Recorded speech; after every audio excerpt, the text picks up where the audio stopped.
Bonsoir. Ce soir, c'est Mamie qui raconte.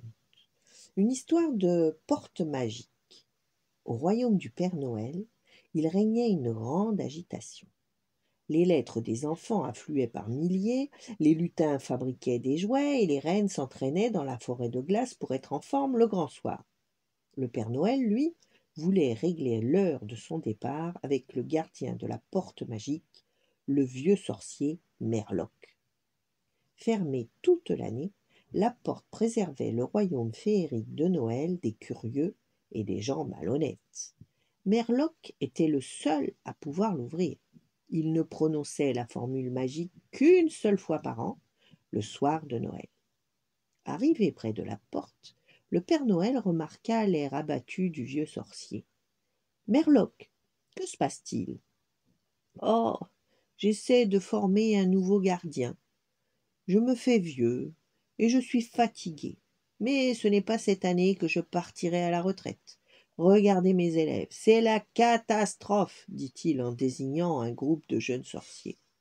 La porte changeait de couleur, rouge, bleu, jaune, rose, des motifs, des fleurs, des cœurs, des étoiles, et de forme, des ronds, des triangles, des carrés, mais pas un seul gond ne grinçait.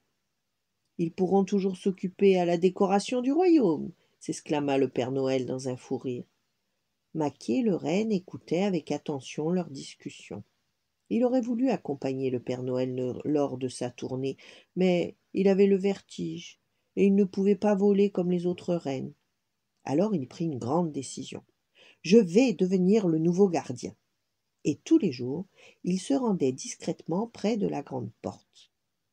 Contrairement aux jeunes élèves qui ne pensaient qu'à s'amuser, il écoutait attentivement l'enseignement de Merloc, et au bout de quelques jours, il parvenait déjà à ouvrir les sacs à dos, les tiroirs et les coffres-forts. Le soir du 24 décembre, le Père Noël attendait devant la porte, sur son traîneau chargé de cadeaux, lorsqu'un petit lutin arriva, complètement affolé. « Père Noël, Merloc est malade, il est cloué au lit. » Les habitants paniquèrent. Pas de porte ouverte, pas de Noël.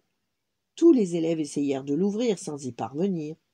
Maquet s'avança timidement sous les ricanements des autres reines. « Eh, Maquet, tu as perdu la tête, tu es un renne, pas un sorcier. » Il se concentra, malgré les moqueries, et marmonna des mots incompréhensibles.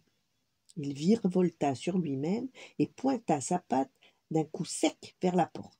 Un éclair jaillit, puis un faible grincement résonna, et enfin les deux battants s'écartèrent à la stupéfaction générale.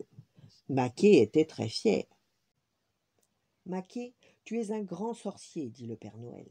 Je pense que Merloc a enfin trouvé son remplaçant. Joyeux Noël à tous. Voilà. Bonne nuit, faites de beaux rêves, et à demain.